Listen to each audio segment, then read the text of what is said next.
Hey everyone, good evening. Devana here with Supporters for Survivors, supporting my son Jacob Lowry, who is a GBS survivor. And we are here tonight to talk about the new normal. So some of you who may not know our story, Jacob was diagnosed with GBS when he was 12 years old after a flu shot that we received for a trip to China. Um, while we were in China, Jacob's legs began to get weak. We thought he was dehydrated. So we drowned him and we just kept giving him more and more water, wanting him to drink, drink, drink, drink, thinking it would help, and it did not help at all. Came home back to the States, and about a week and a half after, he was diagnosed with GBS. It was very slow process for Jacob. Hey, Jesse, how are you tonight? Uh, but it finally progressed up to where Jacob was paralyzed up to the waist. Did not have to go on a vent. It was that slow of a process that it did not go that far. But we have a new normal now. And so been watching Facebook and watching some of our friends, and one of our friends in Florida, Cynthia Manessa Caputo, she posted just the other day that she now has a new normal. And any of you who do not know Cynthia, she actually, after GBS, was able to compete on American Ninja Warrior. And so I kind of watch her and see what she does. And she just competed locally at her gym this weekend, and she was posting about her new normal. And I thought that would be a good topic for us tonight, that what is our new normals? And we definitely 12 years ago found a new normal when we went through this process. Something else I want to take care of, some housekeeping I want to take care of. I have had a couple of comments about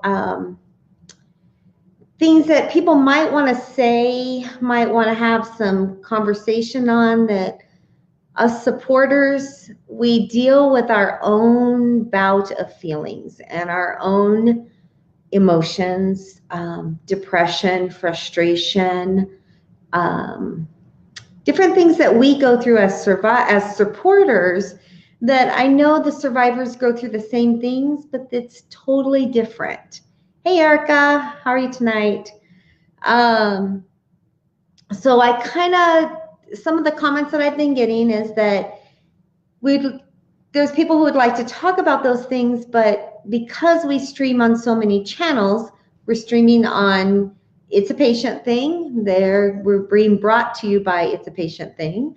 But we also stream on GBS CIDP Awareness, Guillain-Barré Syndrome Fighters UK, and Guillain-Barré Syndrome Survivors. Hey, Terry. So all of those pages are not just for supporters, but those pages are really meant for patients. And so as we're streaming on those, and I, bring it up and I say, hey, so-and-so says they feel this, and their patient is watching, and it just might make their patient feel a little guilty, hurtful, a little depressed. And so I don't want to do that. So I've devised a little bit of a strategy, and I want to be able to discuss these things, but I want some anonymity there too. So if anybody has something they want to discuss, that they feel angry. Sometimes us supporters, we feel angry. We feel depressed. We feel discouraged.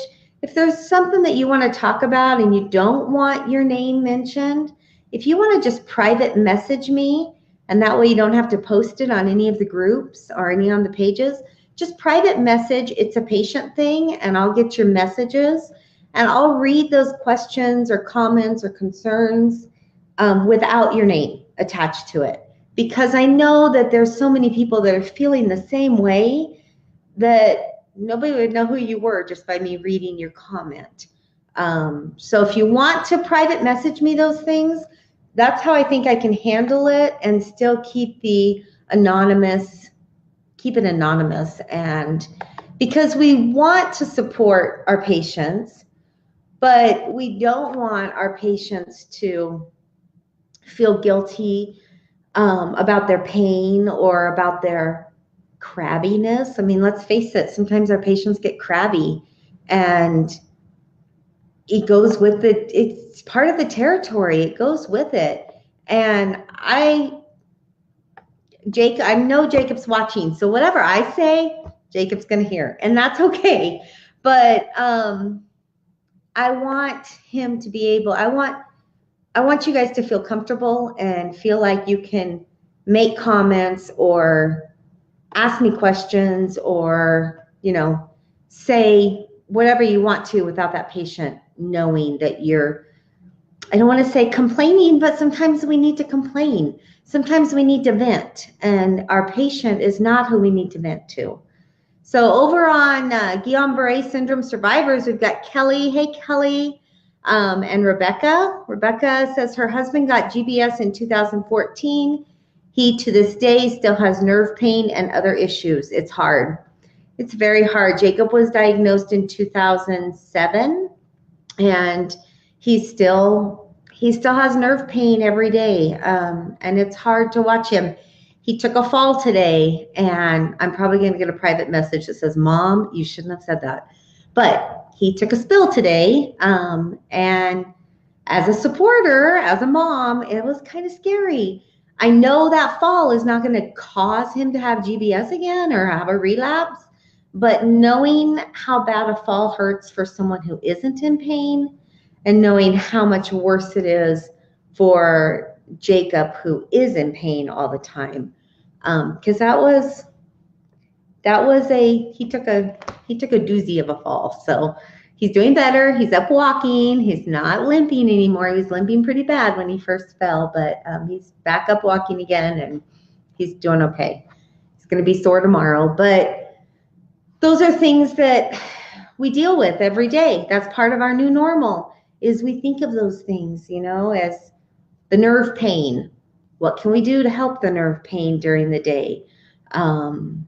Rebecca, I don't know what your husband does for nerve pain and what helps and what doesn't help, but that's kind of why we're here, is so that people can voice their opinions and say, hey, or, their tips. My son does this, my husband does this, and this seems to help. So if he's got some tips on what helps his nerve pain, bring them. I'm sure everybody would be happy to hear them. Kelly also says her son, who is 4 years old, was diagnosed in October, has a fever for the first time in months. I'm a nervous wreck that he will relapse. Kelly, I know I have talked to you privately. Every time Jacob just sent me a text message, and he says, crabby? Yes, sometimes our patients are crabby. So my patient is watching, and because I'm mom, I kind of really don't care that he hears what I'm saying. But yeah, they can get crabby. So back to Kelly. As I have told you privately, 12 years out, anytime Jacob gets a cold or sniffles or sore throat, I get nervous, and I fear for a relapse. So it's perfectly normal. It's definitely something that we will go through, that you'll always fear for a relapse. I hope he is doing great. I hope he's doing great with his physical therapy, and he's up walking and running and just being a happy boy again. Because it's rough. Let's see here. Good evening, Terry. And Karen says she really loves this way to communicate. And Terry says she's so glad Jacob wasn't injured. Me too. And when I walked in and saw him limping around, I was a little nervous. But those are part of our new normals. That's something that we are concerned about. The fever, the colds, the way they take stairs. We just moved our business into a facility that has stairs, and Jacob has to take the stairs sometimes, and it makes me a little nervous because of the way he has to take the stairs. And, is he going to fall? And I know I'm being mama bear and I'm being a little overprotective, but that's part of my new normal. Kelly says he's doing amazing and he's back to school full time. Good. I knew he was really excited about getting back for the Christmas program. And so I'm glad he's back full time now and doing great. And I would say, Kelly, load him up with vitamin C. And I'm all for alternative medicine and homeopathic and vitamins and minerals, and get him really loaded up on vitamin C and chicken broth and different things that will just keep his immunity up, because we know that Guillain-Barré is an autoimmune disorder, and it will definitely, you'll catch everything, and it's scary. It is scary. So Erica says, I do get crabby, but only because I feel bad not to be a bee, LOL. So sometimes we deal with crabby. That's, again, part of the new normal. Last Monday, I said it was a hard day, and Jacob had a rough day, and yeah, he was a little bit crabby. And we've learned that it's those times. Last week, somebody was asking, when do you know when to pull back and stop hovering over your patient? When they get crabby, that's one of those times that you just walk away and let them work.